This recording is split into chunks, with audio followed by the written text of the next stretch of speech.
Territoire 2020, le futur des associations sur Sensation Normandie. Bonjour et bienvenue pour ce nouveau magazine. On va l'intituler Territoire 2020, c'est le thème de ce magazine et de ces magazines puisque c'est un thème qui se déclinera sous forme de plusieurs rendez-vous à différents endroits du territoire normand puisqu'aux alentours du mois de décembre, fin décembre, et ce en préambule des prochaines élections municipales qui vont arriver vite, les candidats potentiels commençant à sortir déjà du bois, si je puis dire. Et donc, à chaque arrêt sur le territoire, avec cette antenne délocalisée en quelque sorte, nous aborderons différents thèmes avec un fil rouge. Comment le monde associatif peut-il être un partenaire, si ce n'est une solution aux maux de la société, de la politique en général. Et quand je dis politique, je la prends au sens noble, bien évidemment, c'est-à-dire la vie de la cité. Rendez-vous tout au long de cette semaine, les semaines suivantes, et pour ouvrir le bal et aborder le premier thème concocté par Association et Territoire en Normandie, nous nous retrouvons ici actuellement depuis Le Havre, et j'en profite bien sûr pour adresser 1000 merci à l'équipe municipale de la Porte Océane qui nous accueille pour cette session inaugurale du cycle de rencontres locales. Le thème qui va être décliné tout au long de cette semaine, c'est celui de les associations, les entreprises, les collectivités territoriales ont-elles des destins croisés? Oui, comment? Pourquoi? Pourrait-on encore les développer et optimiser?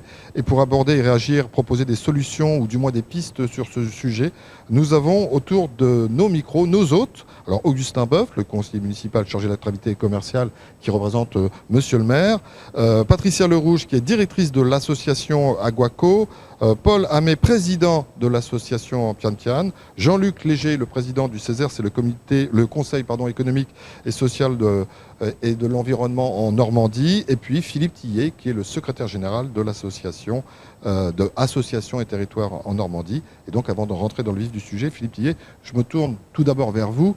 2 mots sur cette structure associative, et puis on en viendra dans la foulée, c'est pourquoi on propose ce rendez-vous, et pourquoi c'est en rapport, bien sûr, avec ces prochaines échéances municipales.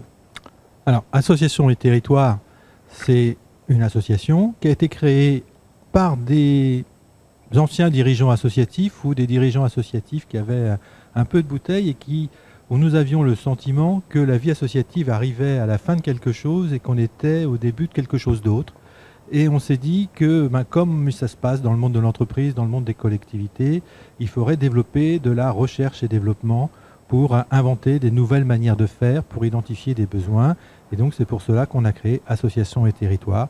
Donc depuis quelques années maintenant, on essaye de faire de la réflexion, de la veille, de développer des expérimentations. Pour aller très très vite, il y a 2 ans, en 2017, le Premier ministre de la France, Édouard Philippe, ancien maire du Havre, avait lancé une grande réflexion sur un plan de développement de la vie associative. Nous y avons contribué, on a travaillé sur un certain nombre de propositions. Le président de la République, l'Union européenne, l'an passé, avait relancé aussi une réflexion sur la construction de l'Union européenne.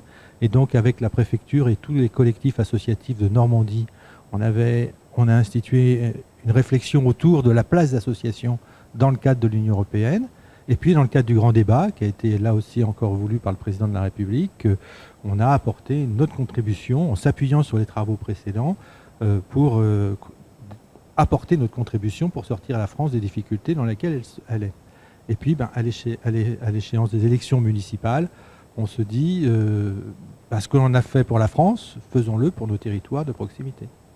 Et c'est pour ça qu'un certain nombre de rendez-vous sont prévus tout au long des semaines à venir, jusqu'à décembre, de façon à la fois associer les représentants des associations, mais aussi l'ensemble des bonnes volontés pour se dire qu'à travers le monde associatif, on peut faire plein de choses et surtout sensibiliser nos élus. Tout à fait.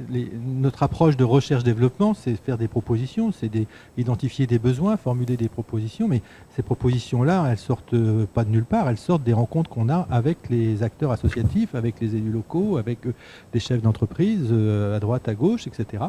Donc, on va effectivement, semaine après semaine, à raison d'une rencontre par semaine, jusqu'à fin décembre, animer des réflexions, aujourd'hui sur les entreprises, demain sur l'intérêt général, sur le numérique, sur la gouvernance associative, sur les financements, j'en passe, sur la place de l'Europe aussi, on va avoir ou l'expérience associative ailleurs en Europe.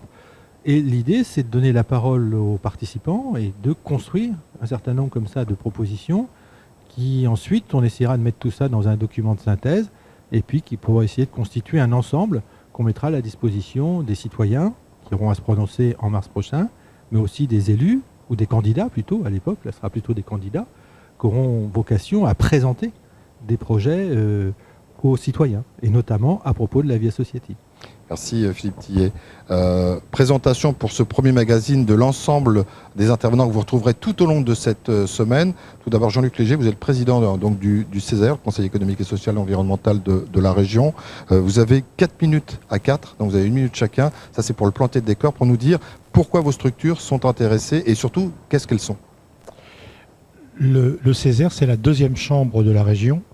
En France, il y a un niveau de collectivité territoriale qui a 2 assemblées. Une, a priori, vous êtes allé voter en décembre 2015 pour le Conseil régional.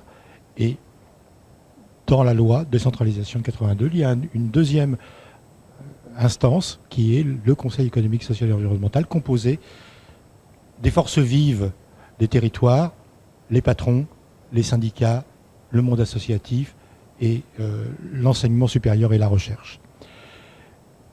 Obligatoirement, les territoires font partie des préoccupations du CESER, et notamment la question des conditions du développement des territoires. Et dans les conditions de développement du territoire, c'est l'approche économique, sociale, environnementale, c'est dans le titre, mais autant le répéter, qui fait que cette combinaison, cette conjugaison des forces conduit au développement local. Merci Jean-Luc Léger. Patricia Lerouge, vous êtes la directrice d'Aquaco, qui est une association qui existe déjà depuis un certain nombre d'années, on va dire, implantée pas très loin d'ici, à Octeville-sur-Mer, et qui a la particularité d'être à la fois acteur d'insertion, mais aussi proposer un certain nombre d'actions à travers une ferme pédagogique et de sensibilisation de la compréhension de l'environnement pour le plus grand nombre. Oui, vous avez déjà tout dit en fait. Non, mais c'est voilà. Oui, donc effectivement, Aquaco a une 30aine d'années d'existence. On est à Octeville-sur-Mer, dans un site un peu particulier qui est un ancien site de l'OTAN qu'on a réhabilité. Notre action centrale, c'est plutôt une action sociale. On est ce qu'on appelle un atelier chantier d'insertion. On accueille et on embauche des personnes bénéficiaires de minima sociaux, une cinquantaine chaque année, qu'on va accompagner dans leur démarche d'insertion professionnelle. Et on mène cette activité à travers des supports qui sont liés à la protection de l'environnement littoral, notamment. Donc voilà, on a 2 pieds, on va dire, hein, l'action sociale, l'action environnementale. À ce titre-là, on se sent pleinement acteur du territoire. Et voilà, et on vit comme beaucoup d'autres associations des difficultés qui sont liées à des pertes de subventions, et on est en recherche aussi d'autres solutions depuis déjà quelques années, quelques mois. C'est vraiment dans l'actualité. Et on y reviendra cette semaine bien sûr. Paul Hamé, vous êtes président de Pian Pian. L'originalité de votre association créée il y a une quinzaine d'années, c'est d'associer alors des ânes bien sûr, mais une basse-cour, un jardin, des activités autour d'un four, des projets qui varient en fonction du profil de chacun. C'est très large. C'est très large, oui. L'association Pian Pian est née il y a maintenant 17 ans, une belle adolescence, qui traverse, comme tout adolescent, des crises de croissance, et actuellement, effectivement, de prendre de plein fouet les problématiques économiques.